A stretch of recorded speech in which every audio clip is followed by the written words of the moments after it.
I'm Christopher Stacey. I'm Director of Support and Development at Clinks, and it's lovely to see so many familiar names and many that I don't know. Absolutely delighted to welcome Professor Neal Hazel with us this morning. This is the fifth one of these events where we turn what is an evidence library briefing that, in this case, Neal has written, into an event where we get a discussion going about the topic. So we're delighted that Neal is with us. He'll say a little bit more about himself and the briefing in a second, but you've hopefully all had a chance to read that. He's Mr. Resettlement for Children. He's also Professor of Criminology and Criminal Justice at the University of Salford, former Deputy Chief Inspector of Her Majesty's Probation, and he was appointed in 2018 to the Youth Justice Board, but he's not here in that capacity today, but he'll say a little bit more about that. So what we're going to do over the next hour or so is, firstly, I'm going to turn to Neal, and he's going to introduce the evidence library review that he has kindly written for us. I'll then pose a few questions to him, and then we will open it up for a wider discussion. So Russell Webster, who has been working with Clinks in producing these briefings, he'll lead that Q&A section. He will probably also apologise for the background building works that are going on for him this morning, but we'll still be able to hear him. So if you have a question for Neal, please post it in the chat as we're going, and Russell will be collecting them together for when we get to the Q&A bit. So hopefully that's all the housekeeping things, unless I've missed anything. So Neal, can I turn to you? Thank you for being with us this morning. And can I just start, if we can, by if you could just summarise what the trajectory has been in terms of learning around resettlement of children. I know that this is an area that you've been involved in for a number of years, and so just thinking about how things have moved on over the last 15 years, 10 years, 5 years, and just reflecting on the context for the briefing that you've written. Yeah, sure, Chris. Well, thanks for having me, and welcome to everybody here. Thank you for coming along, particularly in these sad circumstances. And just to reiterate what Chris said, that I'm here as an academic rather than in my Youth Justice Board capacity today.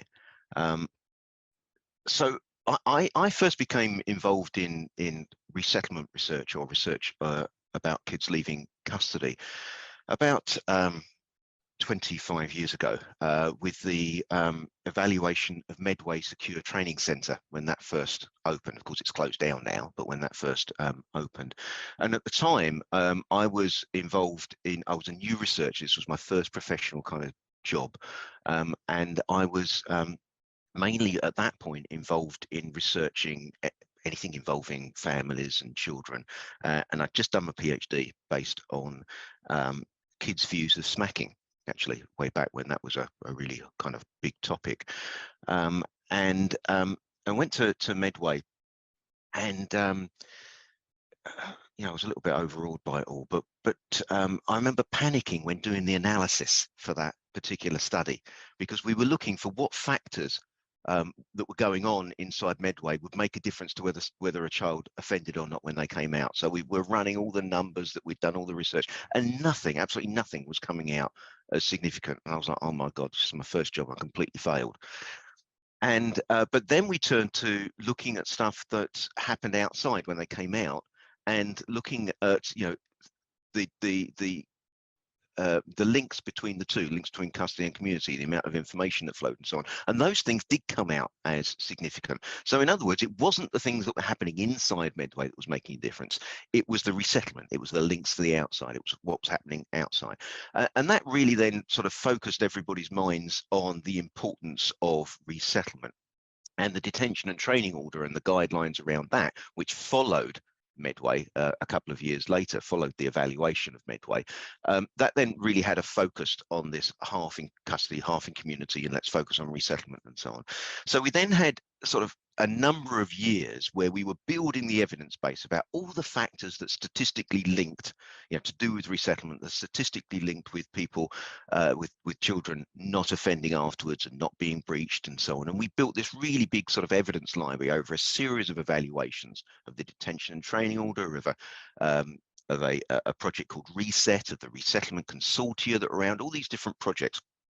And that was great. And we got to the point in 2012 where there was a publication we did called that we wrote and put in the Youth Justice Board's library or hub, something called like Messages and Policy and Practice from Resettlement or something like that, where we put all these down. And I thought, job done. I can move on to something else in my career now. I can move away, go back to the ivory tower blocks of Salford and kind of chill out, as it were, write a book, and then I got the opportunity to go on an inspection with Magistrates Inspection of Probation, and we used that messages document to build the criteria to see how things were. And oh my God, it was dreadful out there, really, what was happening, to the point where in the report from that inspection in 2015, I think it was 2015-16, the Chief Inspector described the results and the practice as shocking,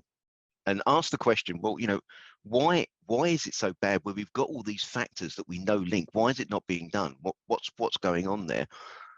So a decade ago, then we got to the position where we had all these, we had all the best practice ideas. We knew what was going on, but we also knew it wasn't happening and didn't know why.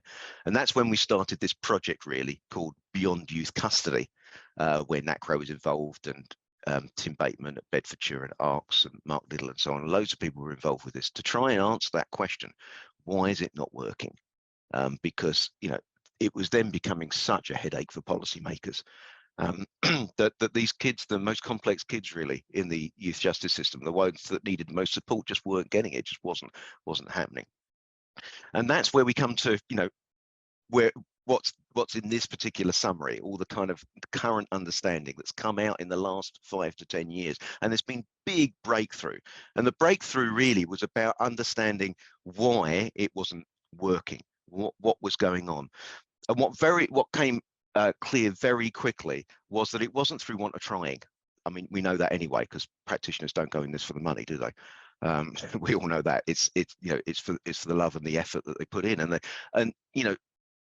they were trying to put resettlement things in. They were putting accommodation in. They were putting all the things that were down in the resettlement pathways, the 7 areas of resettlement that you meant to do. But what we found is that they weren't necessarily the right things for that particular child. And we were like, well, why is that? And the answer really was, it's also decontextualized. It was also separate. It was like accommodation. Oh yeah, we'll tick that box.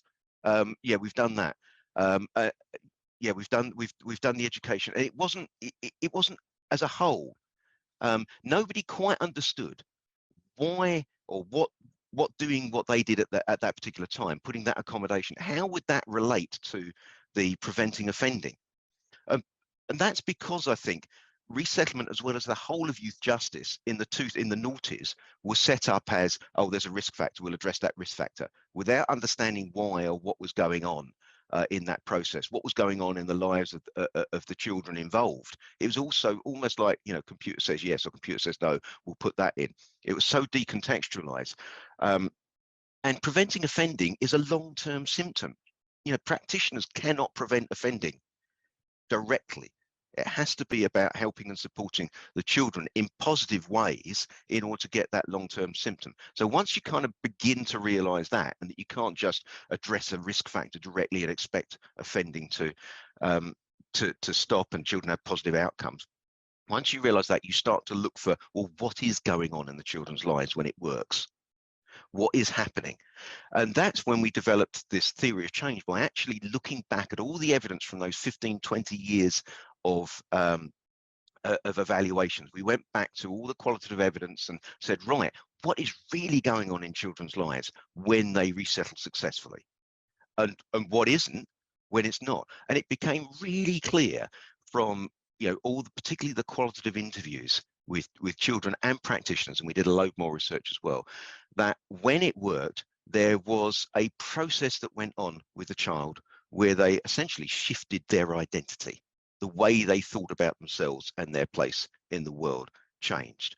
And that was the real breakthrough once we realized that children in custody tended to have a kind of an offender identity, or a pro-offending identity. They didn't necessarily think of themselves as an offender, but they might think of themselves in a way which was conducive to offending because of all the different circumstances and routes that they'd had in life up to that point, and structural, limitations and so on, everything that's happened. They thought of themselves in a way. Now, it might be they thought of themselves as a hard man on the street, or a gang member, or whatever. They thought about themselves in some way, or an aspect of their identity.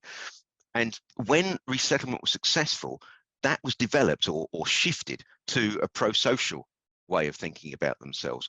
So it may be that they thought and started to think themselves as a good listener, or someone who was, who could help solve problems, or they started to think of themselves as a sports person or something that enabled us to build up a kind of a resilient identity.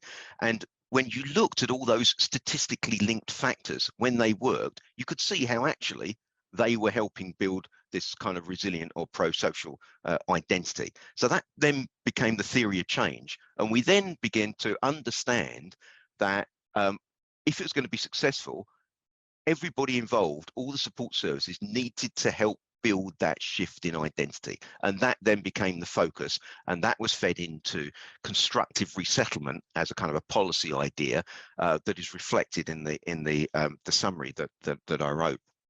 And there's this new website called constructive-resettlement.co.uk that I know Russell had a look at a couple of days ago, that's just been built by the London Resettlement Partnership. So that then, gave a focus, a common language to understand that's what we needed to do, and build up a framework called the constructive resettlement around that.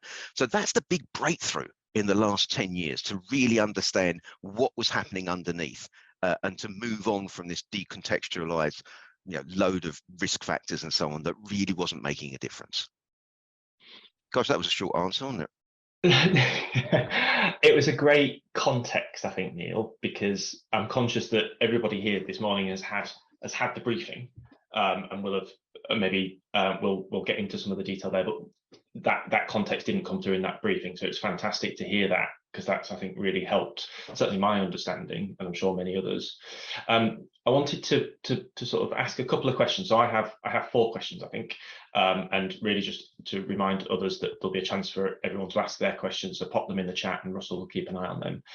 But my first question is, I guess, reflecting on what you called kind of common language, because in the briefing you talk about the 5 C's for effective resettlement support, and that how they can be used as a bit of a checklist for the likely effectiveness of resettlement, and your reflections of sort of going on an inspection and seeing how that sort of was happening in practice a few years ago was really interesting. So I'm, those have been adopted now, by the way, YJB as a national policy approach, and I'm interested to know how you think that is working in practice. Like how widely are those 5 C's being used as kind of common language in the way that you talk about them? Are they being used in a kind of checklist format? What's that looking like in practice? Yeah, well, I think of the 5 C's very much as the checklist that you're talking about. The common language, I think, is more about recognizing the importance of identity development, and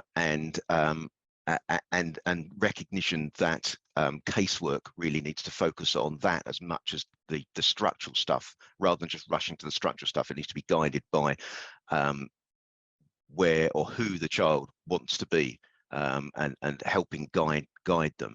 That to me is the common language element. The 5 C's is that kind of checklist which helps you to look at the services that are being provided, or the support that's being provided, and say, well, does it fit with these, because these are all the elements that we know from the research help resettlement.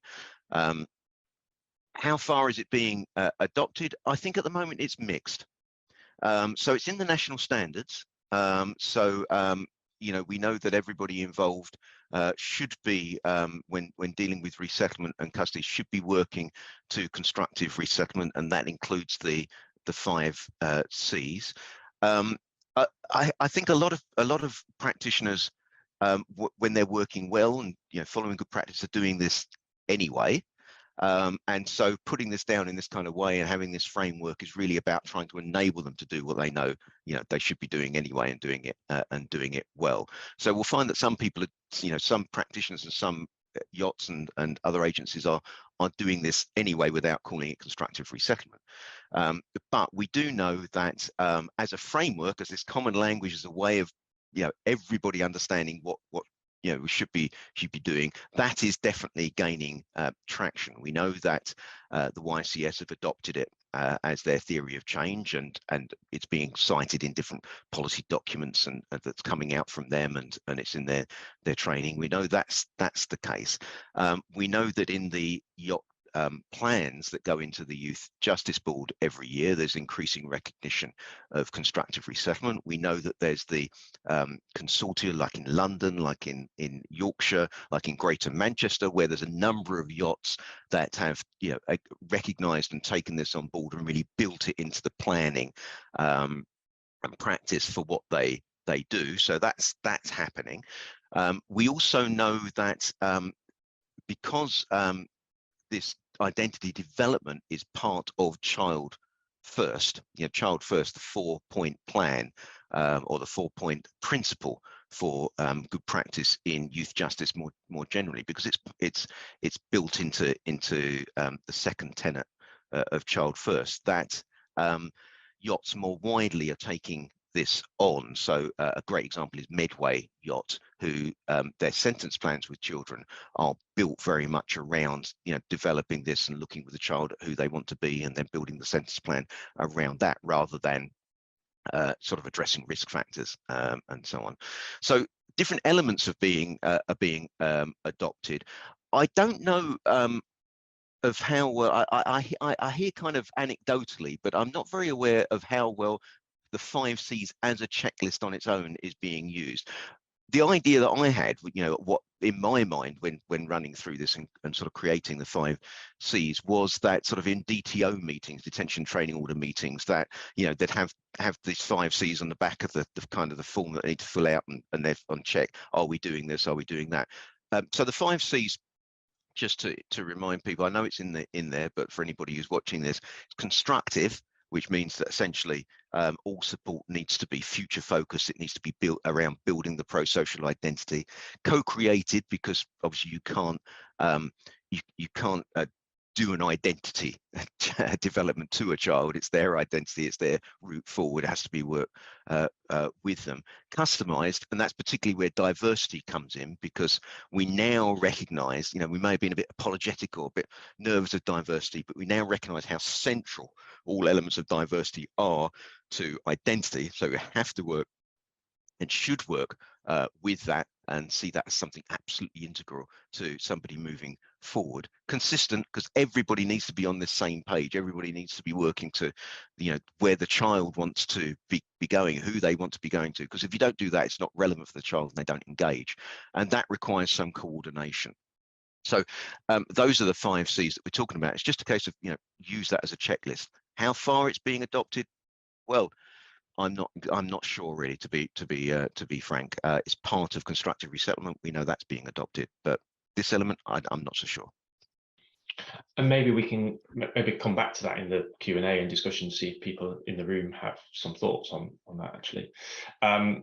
So recognising we have got a range of people in the room, just looking from the chat and introductions, we've got people from the voluntary sector, we've got people working in YCS, Youth Justice. I'm interested in how, so you talked about HMI probation standards requiring yachts to provide constructive resettlement, and HMI prisons having similar expectations. I'm interested, so from a Clinks perspective, thinking about the voluntary sector providers and how they should adopt a constructive resettlement approach. And there'll be quite a few people in the room this morning that have a kind of practitioner hat on. what would you say to them are the sort of the key things for them to do to adopt a constructive resettlement approach?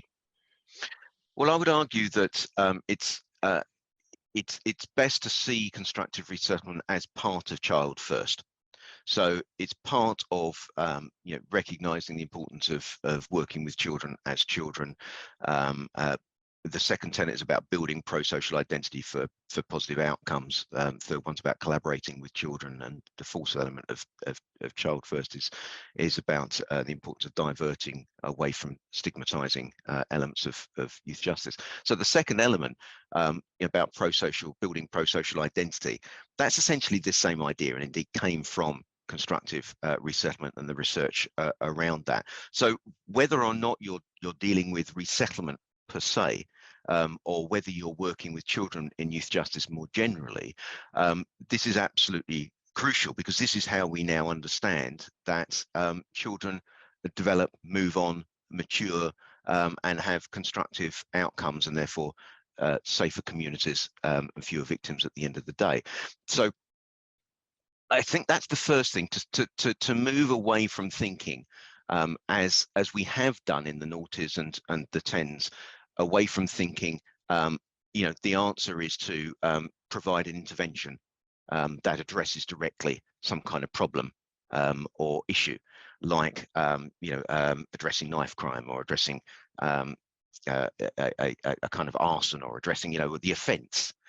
Because addressing the offence, we now understand, if you do that directly in the kind of fairly crude way we used to, that simply underlines the pro-offending identity.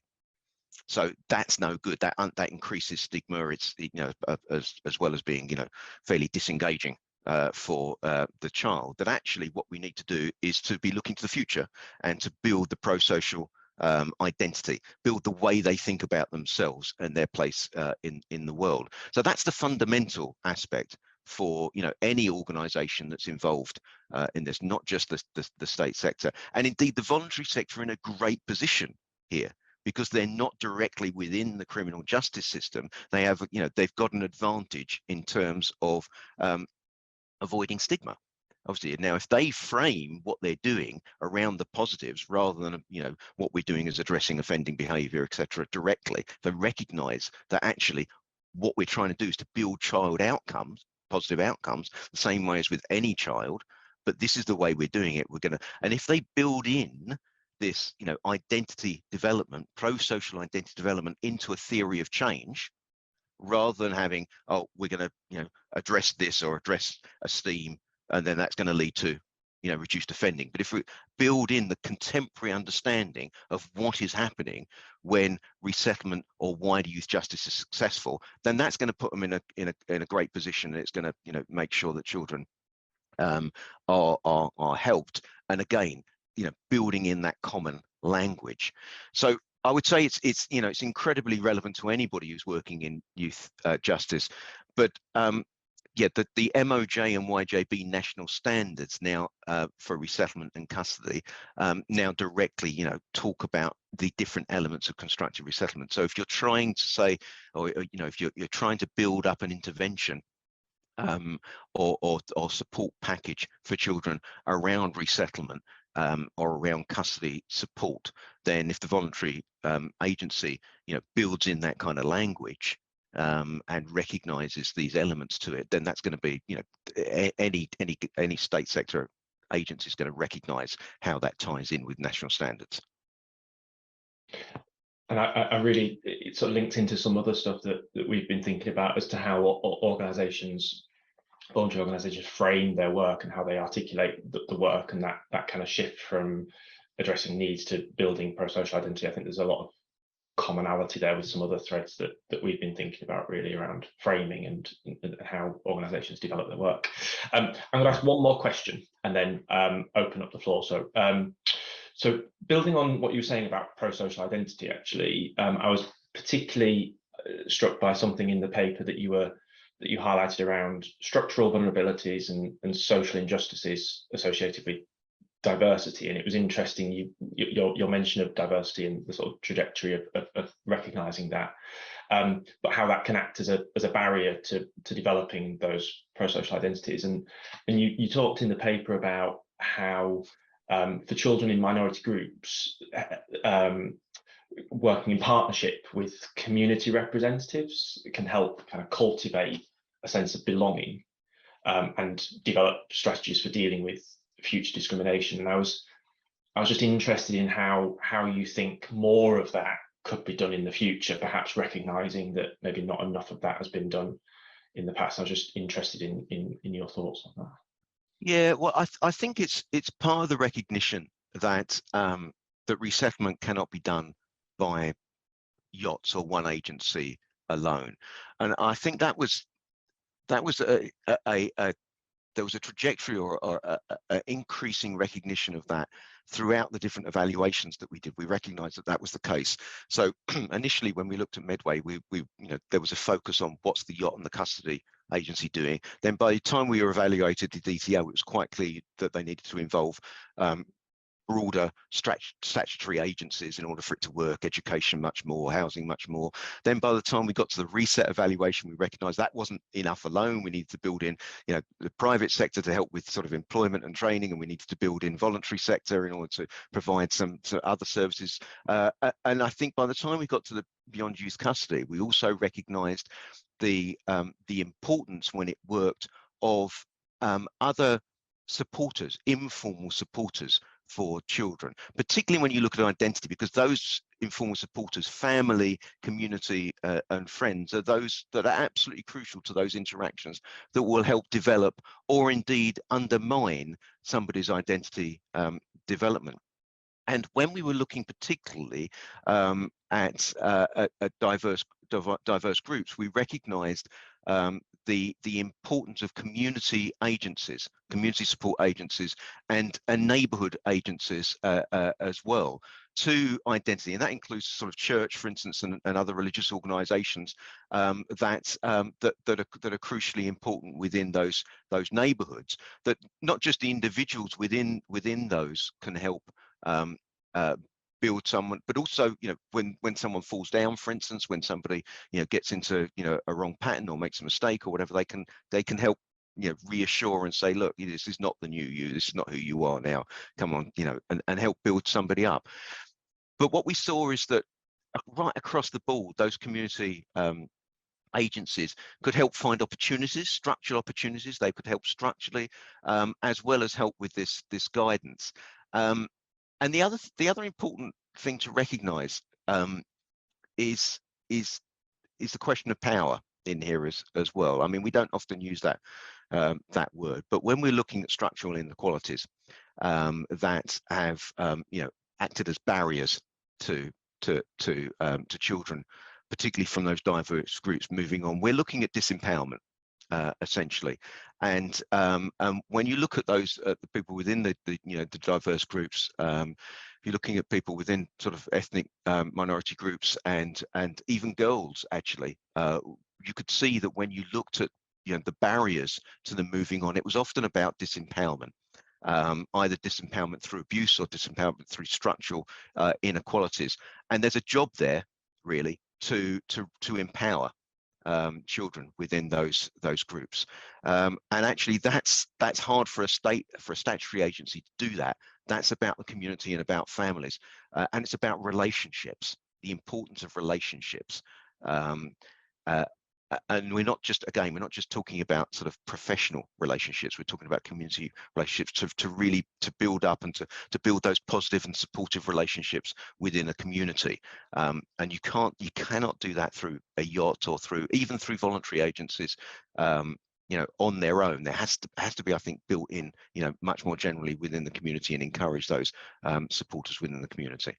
And Noel knows all about this. We've had chats about this in the past, haven't we? Know about the importance of the community to do this. Thanks, Neil. And Noel might want to come in with a question or a prompt, but I'm going to hand over to Russell, because I want to make sure we've got a good chunk of time for people in the room to ask their their questions. I know there's a couple that's come in, but feel free to continue to ask them in the chat. That was really good reflection on those questions, Neal. Thank you so much. I'll hand over to Russell.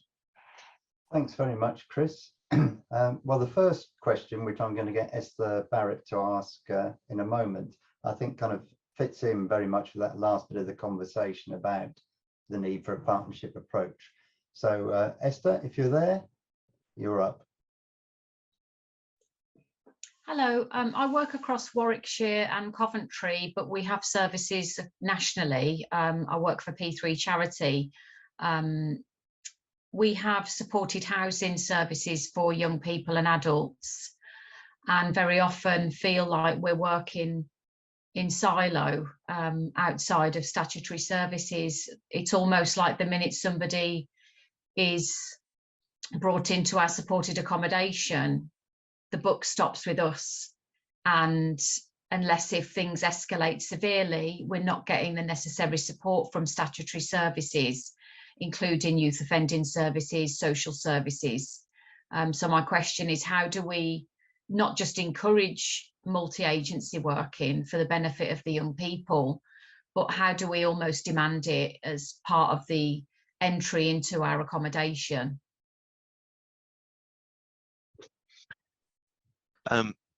Well, that's, I mean, I'm pausing and hesitating here because, you know, that's the $64 million question, isn't it, that we always find when you look at failures within social services more generally, including youth justice. When you look at tragedies, it's always because of the lack of interagency working.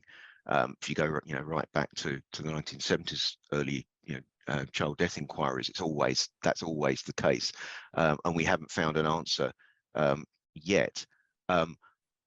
Speaking again with my, you know, academic expert hat rather than with the YJB hat, I mean, that's why part of the reasons why we, you know, I'm so keen on arguing that this provides a kind of a common language, because it's important, I think, that that the voluntary sector and that you know, the statutory sector are able to hold each other to account. But you can't do that unless you've got common aims or common language to do it. It's also important to recognise, I think, and we have to recognise more generally, that accountability when relating to children and youth justice is more about the agencies and adults' accountability than it is about children, because the power to change things is usually in the hands of the adult agencies. So I think part of the problem that you're talking about has been that in the past, and the way forms, and indeed, you know, the way guidance and statute were formed in the early part of this century, was about responsibilizing children and individualizing the problem, that it's down to an individual and about changing their attitude and so on and so forth, without recognizing that actually the barriers are around statutory agencies. And so I think what we're doing now as a youth justice system is about trying to shift that. So for instance, I've been recommending that in DTO meetings and meetings inside custody, that the child doesn't go to those meetings, that actually the work is done with the child before that, and those meetings are about the agencies holding each other to account. When you look at resettlement consortia that worked, that was because they had meetings where they were holding those agencies to account, and that the voluntary sector agencies were in the same meetings, same case meetings, if you like, as the state sector. So it's about that. It's about the willingness of state sector to share information as well, and to bring in those voluntary agencies into those meetings.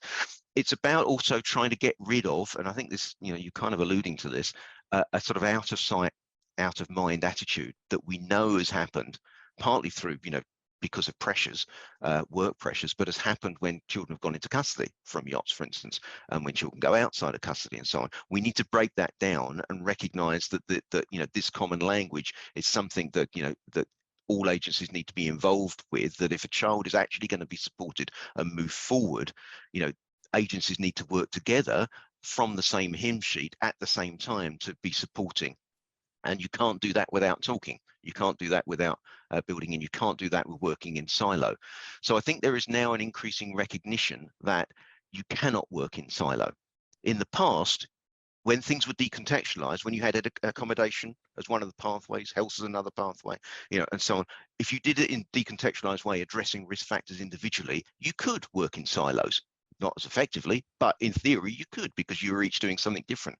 Once you recognize it's part of a whole, it's part of working in child first kind of way, working about developing pro-social identity, you cannot do that. So I think you're right in saying there needs to be increasing work on making sure that these things don't work in silo. How to do that? Well, you know, that's something that you know, is going to be part of the problem moving, or part of the solution moving forward. It's got to be. So, you know, thanks for again raising that, Esther, because, you know, it is a major barrier and always has been in children's services. Thank you. Thanks, Neil. The next question kind of follows on for that theme. I'm going to ask Mariann Dosa to ask a question. And just to say to Michaela, I haven't forgotten you. We will be asking Neil about restorative justice in a minute, but Mariann's question really kind of fits with what we're talking about at the moment. So over to you, Mariann. Hello, everyone. I'm trying to make my video work. I hope it will be on in a second. But yes, so Neil, I think you partly answered my question, but it is regarding the resettlement consortia that have been operating in a few regions in the past few years. And I was wondering what you think about their effectiveness. Are they more effective than individual yachts, especially considering that in many areas the numbers of children in custody and coming out of custody are quite low? Do you think this is the way forward? I don't think they're necessary, because the principles and the framework that we know is important can be done alone by, you know, loan agencies, or you know, they can all be working in that kind of way. However, the resettlement consortia have been shown to be more effective, or to be very effective when compared to usual practice. But I think that's more about those resettlement consortia working in innovative ways together rather than working together per se. So it's more about what they do and how they work together rather than the structure in itself. But nevertheless, the Northwest Resettlement Consortia, for instance, which was evaluated in 2010-2012, that halved the number of children being charged during their community period of their sentence. That was partly because they were working so well in conjunction with the custodial institution, which was Hindley at the time, but it was also because, you know, that they got together with it in a multi-agency way, and were able to address any problems with services or any barriers or any sort of log jams in services. But you're right, because of the numbers we now have,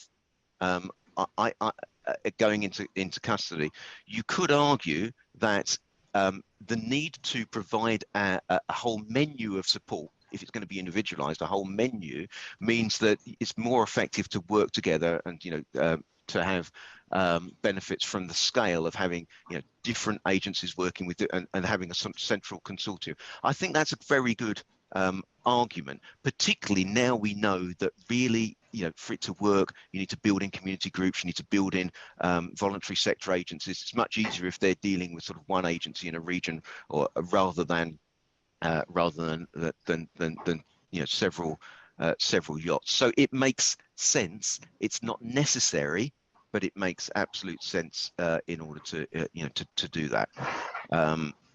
And certainly we're seeing some really good work with the London Resettlement Consortium, for instance, developing messages. The other thing I just wanted to say there is that when we did some work with in Wales, with the North and South Wales Resettlement Consortia, it's about 6 or 7 years ago, we found that yeah, a lot of the yachts there were saying, well, we've only got 1 or 2 kids in custody. How's this relevant to us?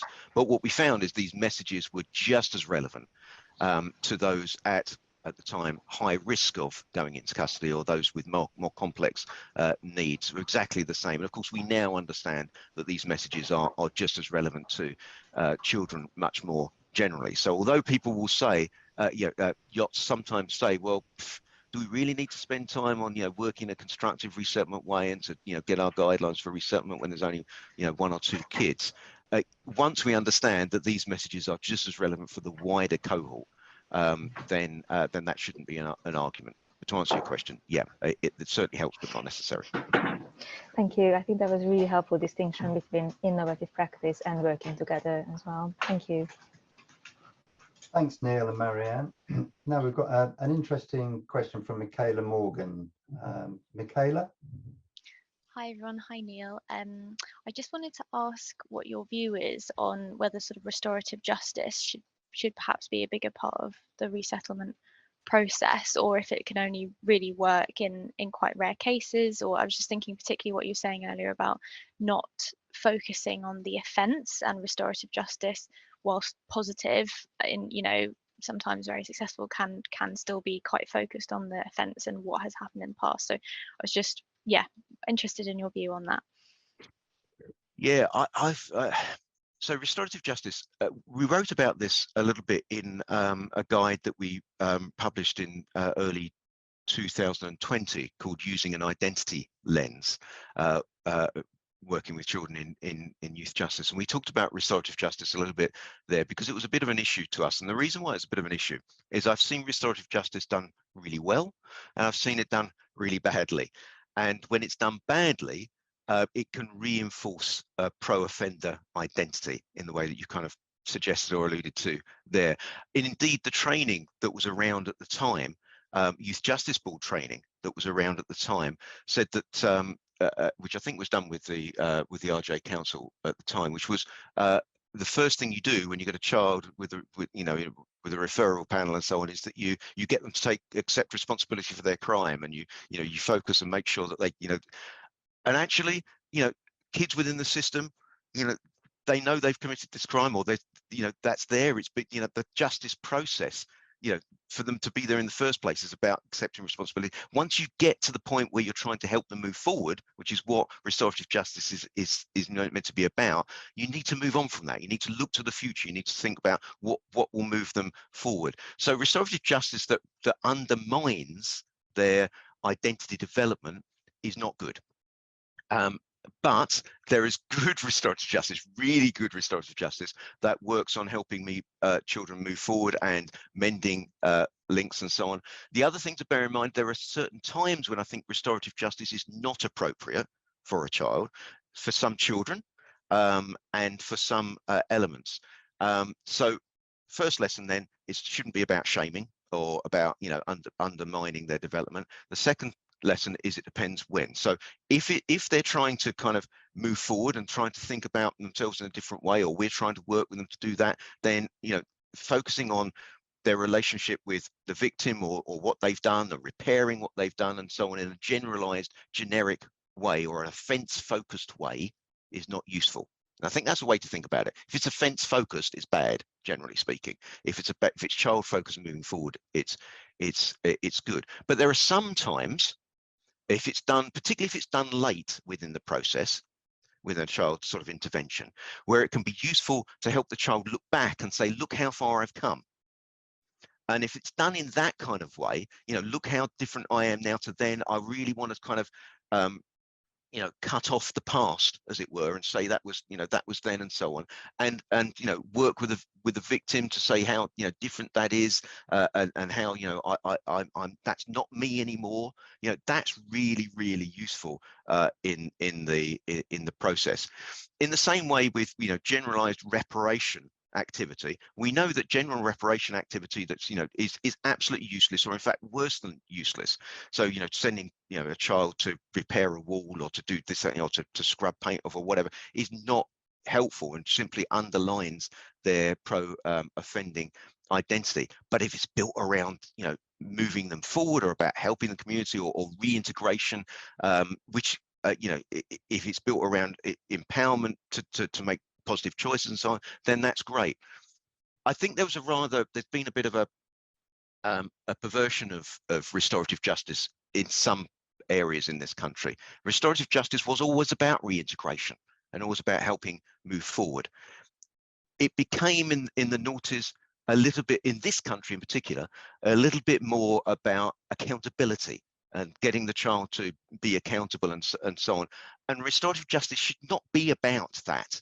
That isn't what restorative justice should be. So it can be good, but I don't think, I think we have to move away from an approach that the Youth Justice Board had and Restorative Justice Council and others, that restorative justice is always good in every situation and that every child should be doing it. You know, that's not the case. And in fact, when you look at the evidence for restorative justice, it doesn't suggest that that should be the case. And in fact, the evidence for restorative justice for children is much more ambiguous and nuanced than it is for adults. So if it's restorative justice versus prison, yeah, absolutely, of course, obviously, it's better for the child to move forward. If it's restorative justice versus you know, a much more rounded or a much more nuanced or thought through youth justice process, which of course it should be for a child, it shouldn't be quite as blanket as it has been in the past. Really interesting, thank you.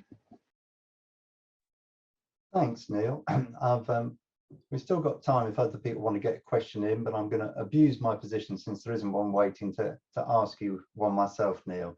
You said at the start about how the assistance or the process of creating a new identity is a long-term piece of work. And we know that statutory agencies work very much on length of license. If you're doing well, we don't have to see you so often, etc. So in terms of some continuity of work, would you talk a little bit about the value of mentoring or other sort of work where someone might have a longer term connection of support? Yeah, I think that's another of those breakthroughs, Russell, that I talked about. I remember in the you know, various plans and you know strategic documents that the Youth Justice Board and Ministry of Justice and others had, they always, you know, if looking at the journey of the child and the youth justice journey of the child, they always had an arrow down to for resettlement, down to that point at which they leave custody, that transition, and they always thought of resettlement as transition.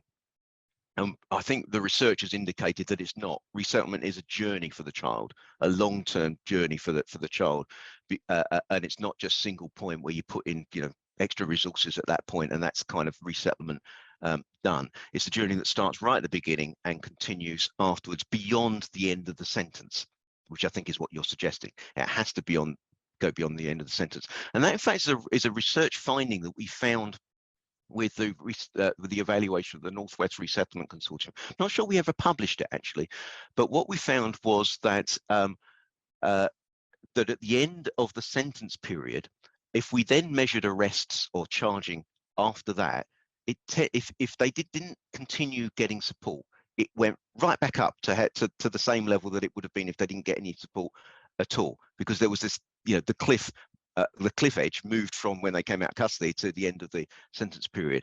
And so it is really important for yachts and others to have a plan in place, an exit plan, which doesn't mean exit, which actually means continuing support. Now, of course, once they're beyond the end of the statutory sentence, yachts can choose to kind of support that in a prevention capacity, or local authorities can, but there is a clear need or role there for the voluntary sector. Mentoring is an example that you gave, and again, like restorative justice, there's good mentoring and there's bad mentoring. There's mentoring that kind of reinforces, you know, a kind of an offender identity, or there's mentoring which focuses on the future, and indeed is brought into the understanding about who the child wants to be in the future, and the mentor is part of that empowerment process. So I think, you know, that is one area, just one area where the voluntary sector is absolutely crucial to helping someone move forward, recognizing that constructive resettlement and identity development is something that is long term. And let's just realize here now that when we're talking about identity development, this isn't something that is about that is about children in the youth justice system alone. Identity development is something that we're all doing all the time, and in particular in what we've, you know, what psychologists and biologists refer to as that adolescence period. When you look at what maturing is, really, it's about finding ourselves as adults. You know, who are we as adults? What's our niche? What's our area? That is required for all children. That's the process that we all go through. And when we recognise, that children within the system are children, we have to recognise that that's something that needs to be supported anyway with all children. It's just that quite often the identity resilience, as a phrase within the literature, and identity resilience that children within the youth justice system have is lower than others. It is because they've had a lot of these disruptions that we used to think as risk factors going into care, for instance. We recognise that's identity disruption, that support is needed longer term much more, and the voluntary sector could be absolutely crucial in helping with that.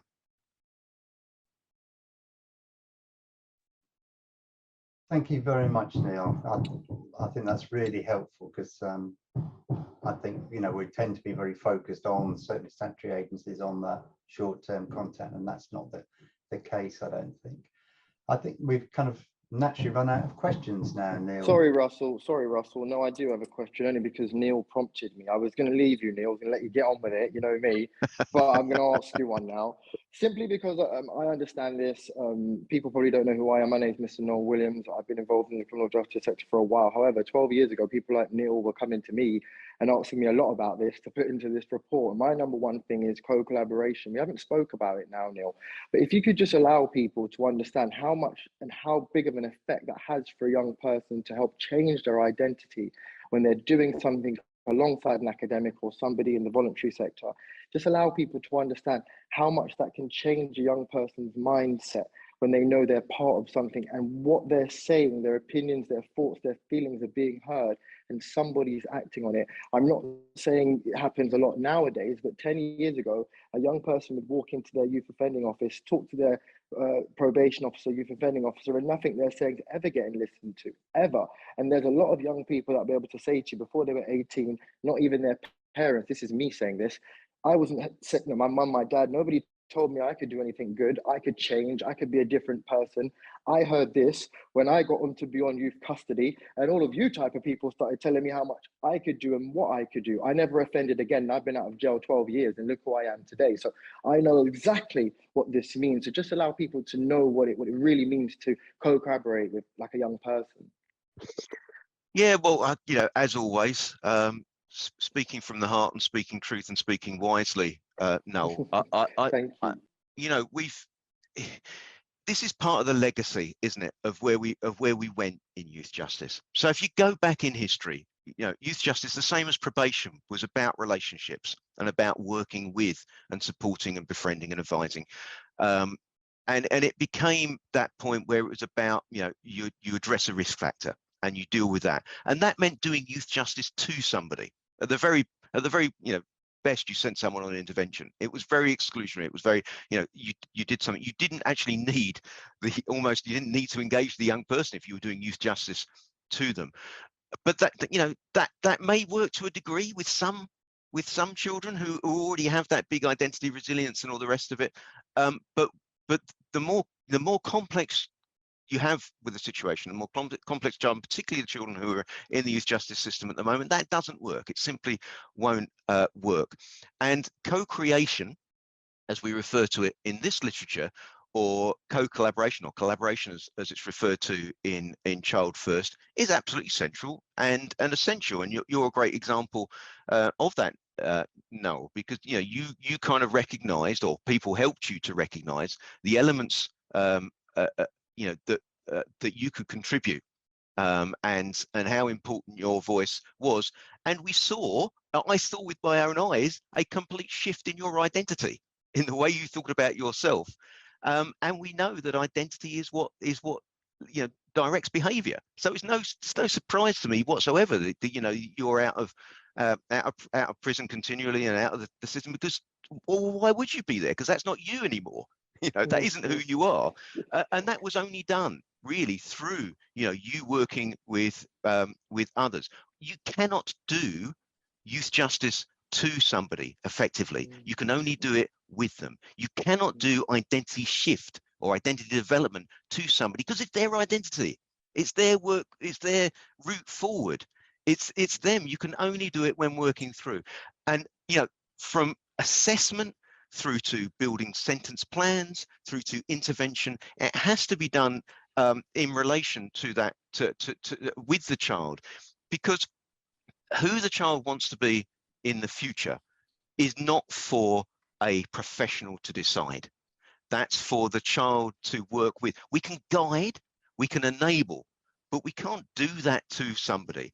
So, you know, some of the best sentence planning that I've seen has been really working on, you know, what the child, you know, working and guiding with the child about how they see themselves. If you don't do that, it's not going to be relevant to the child. They're not going to engage with it. And so it's absolutely crucial. But if you do it, then look at the fantastic results that you can get. If you don't, then we're going to continue to have negative results, and we're not going to get the fewer victims and the safer communities that we all want. Thanks, Neil. Neil, we're running out of time, but I know Sandra Beaton wanted to make a very brief but really important point about race being a huge element of identity. Sandra, did you want to say something quickly? I'm sorry, we're running out of time now. Yeah, I think I just encapsulated it in the comment.